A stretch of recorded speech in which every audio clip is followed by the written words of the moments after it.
pa natin mga kababayan. Benhur Abalos.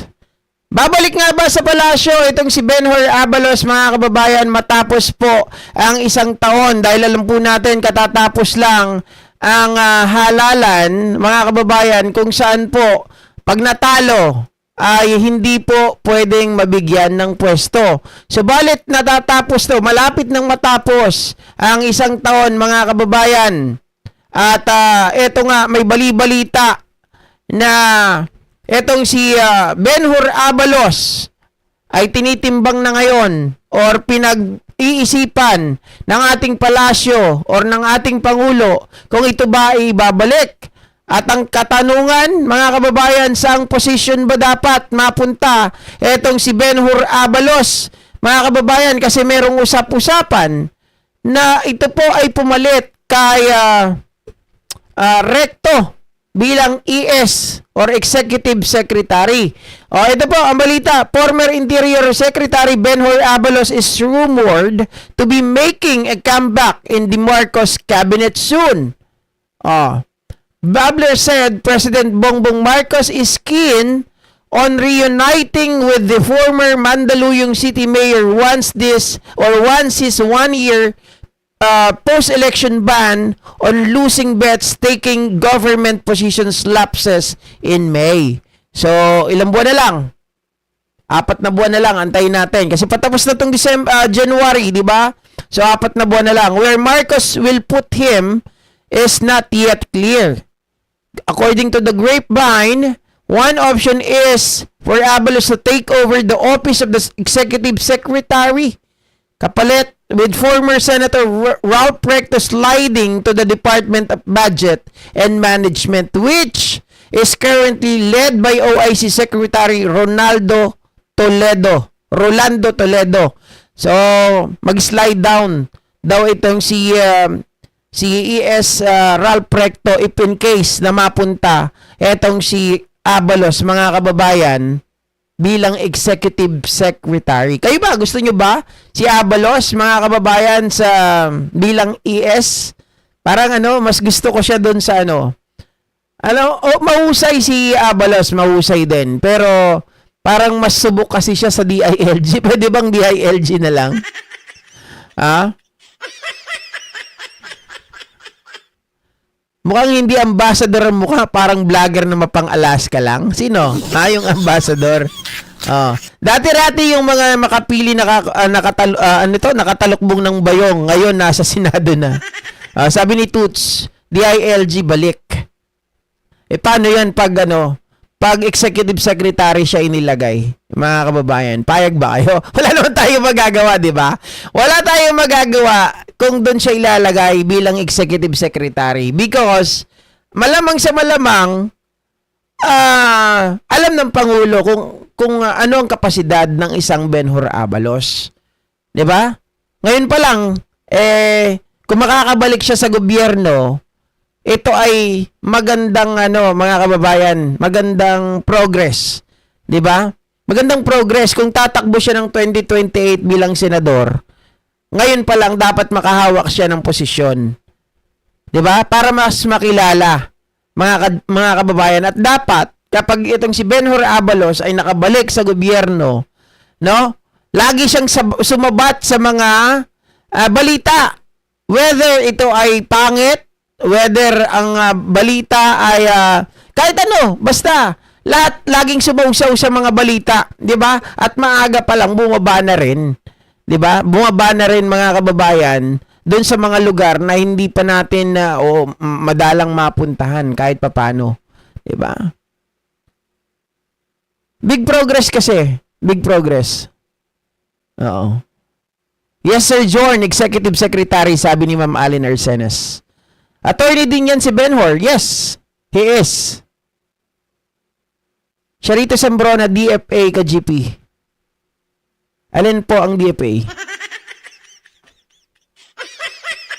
Oo.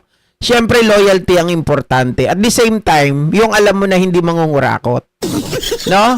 Alam mo, ilang beses na namin to hindi sa tawag dito, hindi sa binibuild namin yung pangalan ni Benhur Abalos. Pero kasi kung ako tatanungin kung tatakbo ulit to bilang senador, number one ko pa rin to. Number one ko pa rin to. No?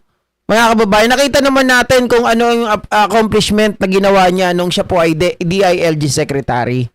'Di ba?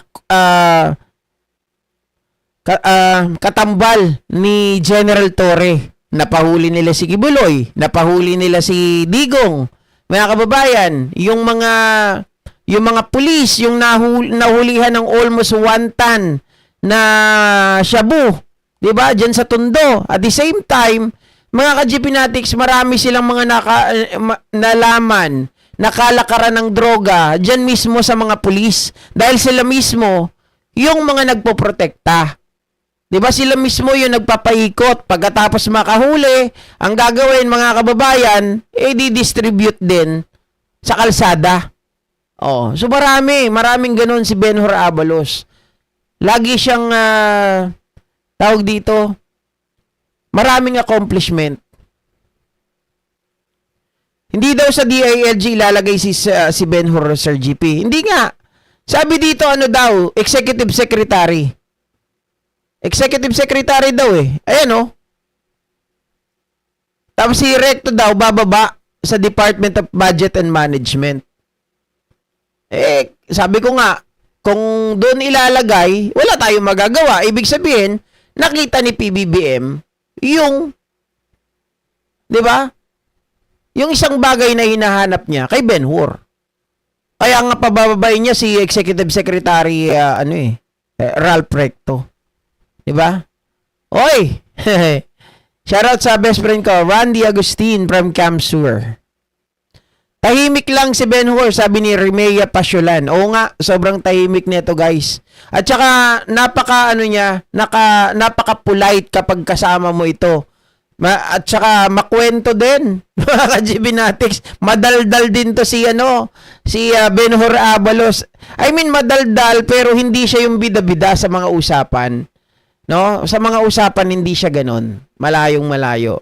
Pero again, going back dito sa topic, Babler noted this is far-fetched considering Executive Secretary Recto has stabilized the political situation since taking over from former Chief Justice Lucas Bersamin 2 months ago. Bersamin was forced to resign after his grandnephew, former Undersecretary at the Presidential Legislative Liaison Office or PLLO, Adrian Bersamin, was accused of name-dropping the president to insert 100 million in the national budget. Another Babler said, Abalos is also being considered for the PLLO post, considering that he will be sitting in the post for less than 2 years since he planned to run again in 2028. Oh, mga kababayan, meron din pala isa pa. Abalos allies have been whispering that their boss prepares to be appointed Secretary of the Department of Justice where Undersecretary Frederick A. Bida is currently serving as officer in charge. So mukhang dito siya. Dalawa yung pinag-aanuhan dito. 'Di ba? Ito pa isa. In another scenario, Babler said is that Abalos will be named either Secretary of the Department of Environment and National Resources or the Department of Tourism, as the current heads of both agencies are expected to be replaced soon. Ang dami naman yan. Ang dami naman. Pero pag ito naging rumor, kahit anong position dyan, mukhang isa sa mga position na binabanggit ay mukhang mauupuan talaga nitong si Abalos. No? Sabi ko nga, maganda ito para sa kanya kung siya ay tatakbo sa 2028 para maging mabango yung kanyang pangalan. Wag lang siyang gagawa ng anomalya. 'Di ba? Okay? DOJ Secretary GP, si Benhur Abalos. Talaga ba? Sabi dito, Ayan o, meron din, DOJ Secretary, Department of Justice. Oh, kasi wala pang ano doon, 'di ba? Wala pang nakaupo. OIC pa lang, si Frederick A. Bida. So pwede rin siya doon. Total abogado naman siya. Alam naman natin sa DOJ kailangan abogado. 'Di ba? Kailangan abogado. So kung doon siya, mga kababayan, okay lang din. Okay lang din. Nakita ko naman yung ano nakita ko naman yung resume nitong si Abalos. Pasok na pasok pa rin siya dito. Oo, mas magiging maingay. Tama po kayo, Ma'am Sir Kyoto Kigarashi. Di ko alam kung babae o lalaki kayo, sorry. Pero mas magiging maingay siya. Controversial kasi yan Yan sa DOJ. Kita nyo si Boying? 'Di ba? Kita nyo si Boying. Mga kababayan, nung siya po ay nasa DOJ, at talagang dadaanan lahat po ng mga problema, lahat ng mga may kinalaman sa hustisya, lahat na may kinalaman po sa batas natin, dadaan sa DOJ, di ba Tita Ning? So, mas magiging ano siya doon, mas magiging maingay. Wag na yung post ng executive secretary. Walang ano doon, walang challenge. Walang challenge. Bakit di na lang si John Vic ang Rimulya ang i-demote? Pwede din. Di ba? Ang tagal naman, putya kay Akla Harimaw. Grabe, nagmamadali. Okay, so ayan guys bahala na kayo kung anong posisyon dyan. Pero one thing for sure, itong si Abalos ay babalik at babalik po sa gobyerno. So kung ano man ang posisyon noon, bahala na sila. Suportahan na lang natin ang gobyerno. Okay? So ayan, mga kababayan, ito na yung inaantay ninyo. Oh.